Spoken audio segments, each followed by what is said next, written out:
All right, good to see everybody. Trey Harbison yesterday suffered a concussion.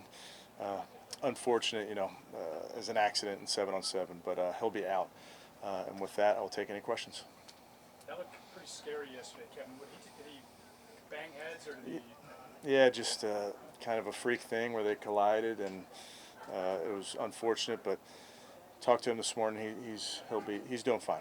What are you working on today? Everything. Goal line. No, not yet. We have a little bit more of our third downs going in. You'll see a move the ball period at the end where we'll get everybody off the field and get used to substituting on offense and defense, and they don't have their coaches standing next to them with the script and telling them what play's coming next. So going to challenge them a little bit mentally and physically in that regard. What were your biggest takeaways from the first day in pads and all that work in the red zone? Yeah, I'd say takeaway from first of all, I'd say the guys did a nice job of taking care of each other. I thought they practiced really hard. It was physical, but they didn't take any kill shots, and they helped each other. If a guy was in a precarious position, you don't finish him, those type of things. So I think it's important that the guys understand how we practice and how we get our work in while taking care of each other. And then the red zone work was great. I think, as you all know, it's an important part of the game. And it becomes tight window throws, and in the run game, the safeties are closer to the line of scrimmage, so the blocking force becomes more difficult. And I thought there were some really nice moments from our defense playing really tight coverage down there, which is required. Do you ever do live tackling at camp? We'll see. It's something, Tony, that we talk about. I mean, we tackle every day in a drill setting, if you will, but we want to see where we are in the next few days before we make that determination. About the Giants, will you decide that? I'll talk to Coach Judge about that. Kevin, what did you think about Mack Wilson's interception yesterday and just what he did to put himself in shape for training camp? Yeah, outstanding play by Mack. Elevated, went and got it, displayed great hands. He's been trying to get on goal line offense for a long time. Tell me about those hands. But he came in great shape physically. I think he's running really well, still powerful, and then I think mentally, I think he's in a really good spot. Just standing on the sidelines yesterday, it looked like Donavan could have had like double digits of sacks. It just seemed like every play he was in Baker's face in the backfield. When you went back and watched it, is that what you saw as well? And could you just, touch on just how great he's been here early in camp? Yeah, he's been disruptive, certainly in the run and the pass game. He's a long athlete with power, and I think it's just he and Jack Conklin, that's two pros going at each other. I think it's fun to watch. And I think he's fitting into what we're doing and who we are. And, this is the first time at length he's around his teammates. So I think he's assimilating well. We put a lot of stock in sacks, obviously. But when you watch Donavan, even if he doesn't produce a ton of sacks, he's always disruptive throughout his career. So, just how important is it to have as many guys as possible who can disrupt, even if they aren't always finishing every play? Yeah, Dan, you want to pressure the quarterback, and sometimes they materialize in sacks, and that's obviously the goal. But being around the quarterback, affecting a throw, making him get to his check down sooner than he wanted to is a big deal. So for our entire defense, we have a rush plan, and it's about creating one-on-ones and winning those one-on-ones, but you have to rush together in order to have that plan have some success. Do you guys track stuff like that? I don't know if you have some internal stat or something where you're tracking a guy who maybe doesn't get the sack, but maybe sets up somebody else. Yeah, definitely. It's important to know the guys that are affecting the passer. Kevin, yesterday after a session, I believe Baker, I don't know if he completed a pass, and he came over after his turn was up. He was pretty mad at himself. How do you balance that of him wanting to be competitive out here, but also teaching and learning moments? Yeah, and that's the point. Learn. You got to learn from every single rip you get. That period in particular, I thought the defense was outstanding. I really do. I mean, guys were tightly covered. They did a nice job. Conversely, on offense, someone has to make a play. Someone has to shake free. The quarterback's got to put it on the money in those tight windows. So it's a great competitive drill, but I would give a hat tip to the defense in that regard. Did you expect the defense to be maybe a little bit ahead first day of pads and just everything that's going on, or should the offense have been there with them? Yeah, I mean, that's the classic. The defense is always ahead of the offense. I don't know how true it is or isn't, but I think both sides, both units are progressing.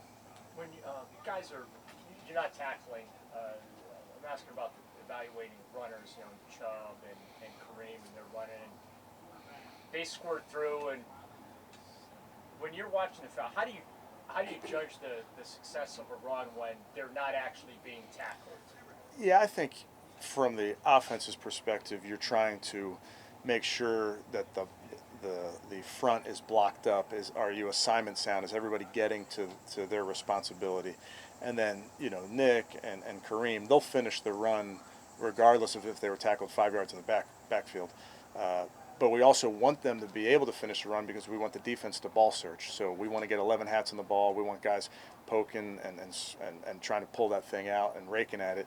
So that is part of working together. Let the runners run, fit them up, show that you're in position to make the tackle, let them run so the next guys that come in can get their ball security work. I know the Giants is way up ahead yet, but did you take notice of the brawl they had and raise any concerns with you at all? No, Tony, I'm worried about the Cleveland Browns.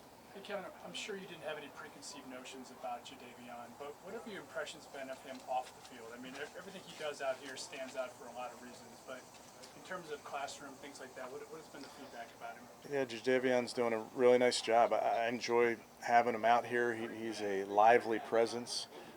He's a good teammate. He enjoys practicing, enjoys running around. So I see that from him.